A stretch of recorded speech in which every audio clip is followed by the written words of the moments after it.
Vamos a ver rápidamente, voy a hacerlo lo más dinámico posible, un poquito del estudio que están llevando ustedes, que es la vida del Señor Jesús. ¿Sí? Me encantó la idea, muy buena, después de ver todos los libros, la verdad que ahí fue muy bueno también el estudio que hicieron, pero arrancar de lleno, lisa y llanamente, digamos, paso a paso la vida de Jesús. Y es muy interesante el estudio, ¿por qué? Porque de alguna forma se pueden ver detalles de la vida del Señor, detalles que quizás no se mencionan muchas veces, que son muy importantes. Y luego capítulo 2 nos dan un montón de detalles acerca de cómo el Señor fue creciendo. Porque un día fue un niño, fue adolescente, fue joven, después murió, pero Jesús tuvo partes de su vida que fue un niño, una persona común y corriente, que hoy también las podemos ver en este pasaje. ¿Sí? Así que vamos a ver rápidamente Lucas 2, del 21 al 38. Si quieren, pueden verlo desde acá. Puse los versículos también para que lo puedan ver. Vamos a ir leyéndolo y sacando algunas enseñanzas bien prácticas, que quede algo bien dinámico, no quiero ser pesado. Vamos a comenzar con el versículo 21. ¿Sí? 21 al 38 hay un par que los voy a saltear, pero vamos a tratar de verlos todos rápidamente. ¿Sí? Dice el versículo 21, cumplidos los 8 días para circuncidar al niño, o sea Jesús, esto es después de lo que el sábado pasado creo que fue Dani, si no me equivoco estuvo compartiendo, le pusieron por nombre Jesús. El nombre acá lo confirma, ¿sí? Es el nombre que se confirma según una profecía, el cual le había sido puesto por el ángel antes que fuese concebido.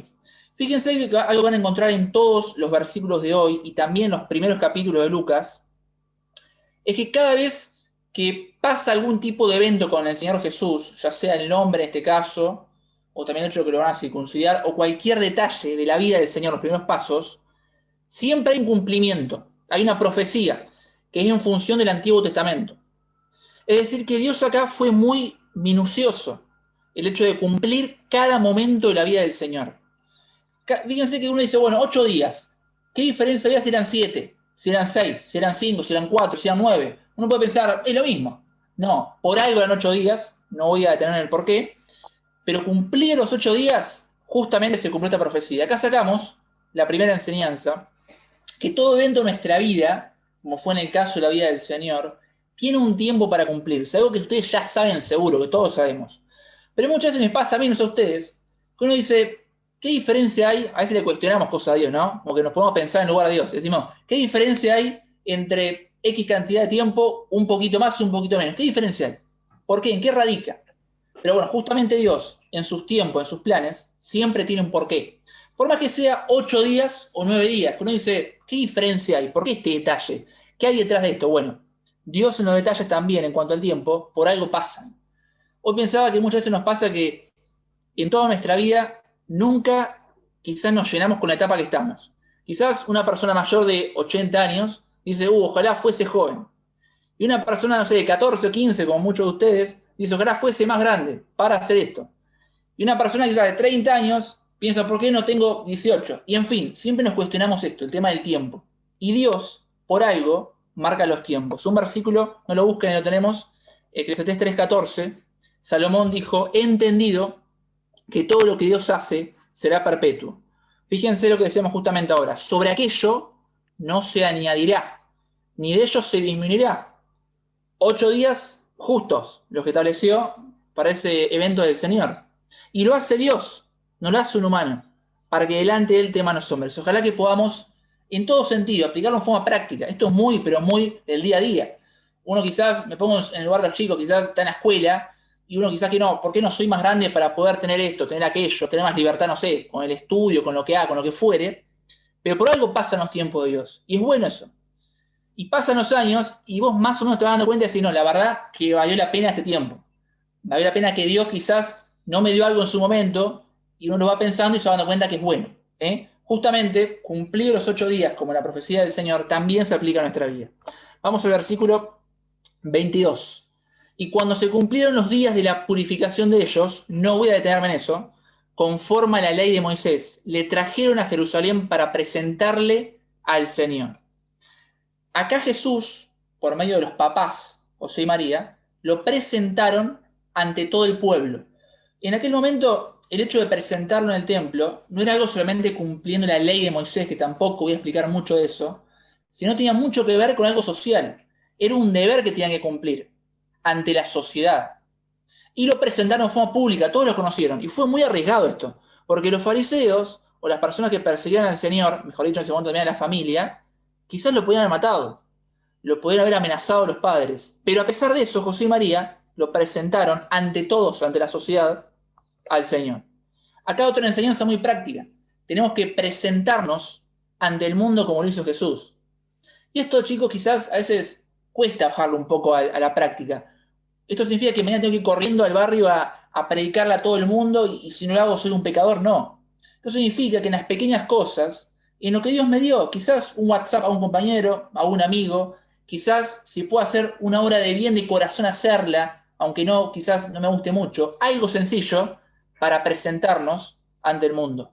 No hace falta acá ser un predicador abismal, ojalá que lo sea, pero con pequeños detalles, con actitudes simples, puras, podemos presentarnos como acá justamente Jesús se presentó ante la sociedad. Presentarnos, exponernos, que todo el mundo sepa de alguna u otra forma, o la gente que está a mi alrededor, en la escuela, mis amigos, lo que fuere, que soy cristiano. Esto no significa que mañana le digo, chicos, a todos soy cristiano.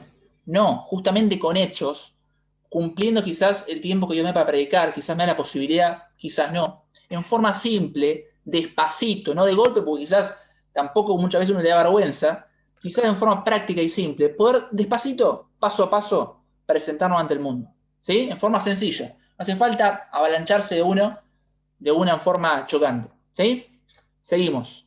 2 Timoteo 1:8, un versículo muy conocido, dice, por tanto, no te avergüences de dar testimonio de nuestro Señor. Hasta ahí, por la segunda parte habla otro tema, que son las pruebas, ¿sí? Que no nos dé vergüenza. Insisto, hay que ponerse metas quizás no tan ambiciosas, no si no le predico este año a 20 personas está mal. Quizás no, dependiendo obviamente cómo está uno en su vida. Quizás como meta este año nos ponemos compartirle, no quizás directamente el Evangelio, sino como un hecho. Ayudar a una persona, un amigo de la facultad, o en su caso no de la escuela, que esté mal. Un vecino, un amigo, darle una mano. Y si se da la oportunidad, contarle acerca de Dios. Predicar el Evangelio, que también es importante. O sea, hay que hacer, pero también hay que complementarlo con el mensaje. Si ambas cosas son importantes. Así que despacito, ponernos metas para poco a poco presentarnos ante el mundo. Volviendo a la historia del Señor, Lucas capítulo 2, dice el 23, como está escrito en la ley del Señor, todo varón que abriere la matriz será llamado santo del Señor. 24, y ahí se me fue un poquito la enseñanza, me spoileó, y para ofrecer conforme a lo que se dice en la ley del Señor, un par de tórtolas o 2 palominos. ¿Qué significa esto? En aquel momento cuando uno tenía un hijo, y en función también de la ley de Moisés, que tampoco quiero desarrollarla, era necesario ofrecer algo a Dios, un sacrificio. En aquel momento eran animales. El sacrificio por excelencia en aquel momento era un cordero con características particulares, que es algo mejorcito que había, ¿sí? Pero claro, la familia del Señor, como ustedes sabrán, que nació en un pesebre y todo ese marco que yo le explicó Dani con Tommy los últimos 2 sábados, no tenía mucho dinero. No era una familia con poder económico importante.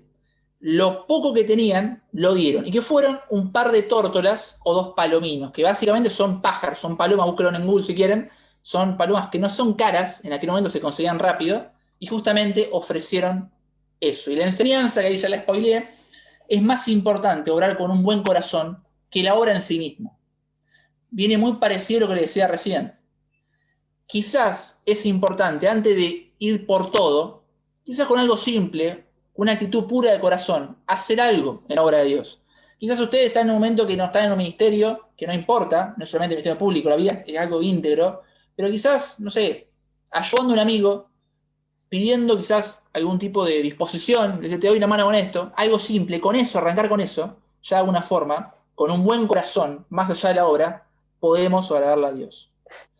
1 Samuel 15:22, justamente siguiendo el concepto del corazón, y Samuel dijo, se complace Jehová tanto en los holocaustos y víctimas, como que se obedezca a las palabras de Jehová. Ciertamente el obedecer es mejor que los sacrificios y el prestar atención que la grosura de los carneros, justamente de lo que estamos hablando. Es preferible un corazón dispuesto a lo que tengo que hacer, hacerlo de corazón, con sencillez, que quizás hacer un gran sacrificio, quizás nos cueste hacerlo realmente de corazón, ¿sí? Ir paso a paso en ese sentido para agradarle a nuestro Dios. Bien, avanzamos al siguiente versículo. vamos acá, ya llegando al desenlace final de este pasaje. El 25 dice, y aquí había en Jerusalén un hombre llamado Simeón, y este hombre, justo y piadoso, esperaba la consolación de Israel y el Espíritu Santo estaba sobre él. ¿Sí? Para que entremos un poquito acá en el pasaje, Simeón fue un hombre de Dios justo y piadoso, un cristiano, un seguidor, obviamente, de la palabra de Dios. Acá todavía el Señor arrancó su ministerio. Una persona que le agradaba a Dios, era fiel, ¿sí? Para que tengamos esa idea. Hay toda una explicación en la familia que no me voy a meter tampoco. Ahora el 29 dice, él mismo dijo, ahora Señor, despides a tu siervo en paz, conforme a tu palabra. Después continúa con Ana, que todavía no vamos a detenernos. Pero acá, este siervo de Dios, Simeón, la pasó muy mal, porque para que entremos en la situación de aquel momento, la gente que seguía a Dios la pasaba mal si realmente creía en Jesús. Porque los judíos, ellos no creían que Jesús era el Hijo de Dios. Entonces, cuando uno seguía a Jesucristo, acá no había nacido, pero ya, en realidad sí había nacido y no armó su ministerio. Pero de alguna forma, cuando arrancó a tener en cuenta a Jesús en su seguimiento como cristiano, como seguidor de Dios, la gente lo empieza a cuestionar. Era algo muy arriesgado. Y eso que Jesús todavía acá no hizo ningún tipo de milagro. Pero Simeón, a pesar de eso, que era un bebé Jesús, ya empezó a considerarlo como el Hijo de Dios. Y a pesar de su dificultad, de la presión social que tenía, él le siguió. Y Dios lo recompensó. ¿Por qué? Fíjense ahí, entre el 26 y el 28, lo voy a explicar con mis palabras.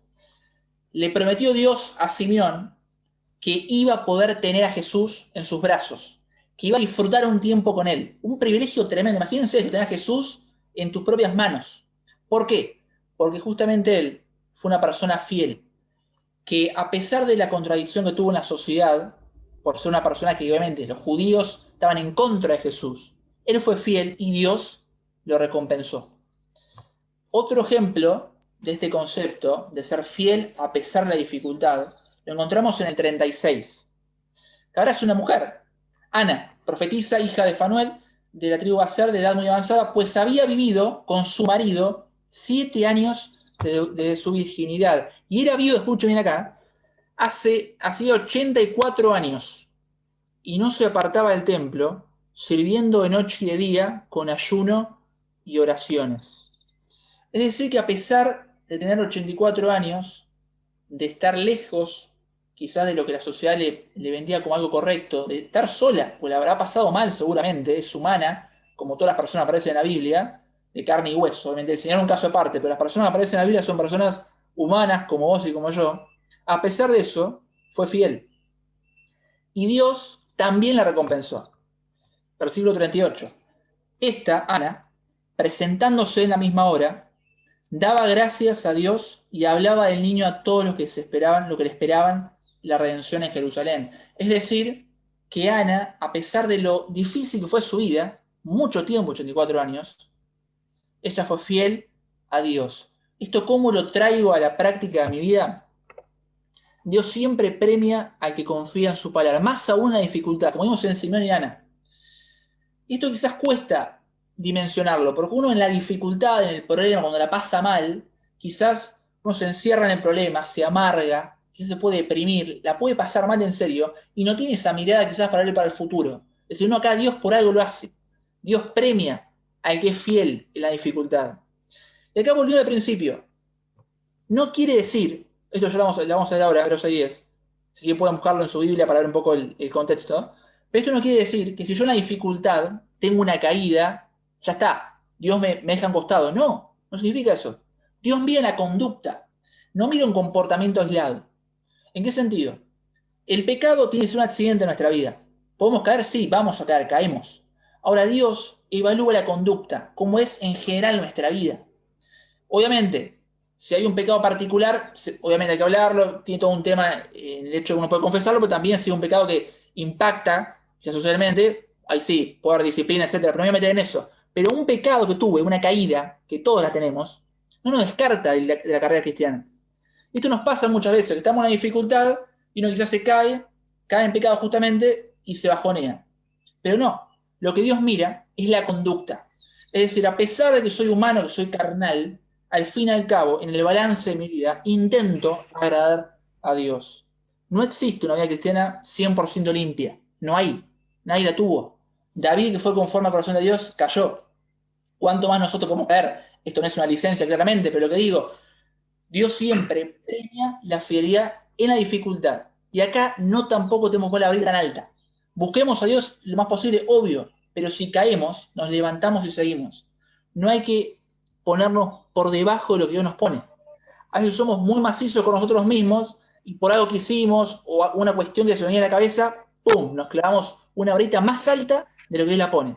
Por eso justamente consideremos que Dios es un Dios de amor, restaurador, que nos da aliento, nos motiva y podemos justamente ser fiel en el medio de la dificultad. ¿Sí? Que nos quede esa enseñanza para terminar. Haciendo un paralelismo con la vida del Señor. Jesús tuvo una vida, en este capítulo 2, en estos versículos que estuvimos estudiando, con un montón de eventos particulares, raros. Pero en cada uno de ellos, los padres de Jesús, que hablé poquito pero lo quiero dejar para el final, fueron fieles.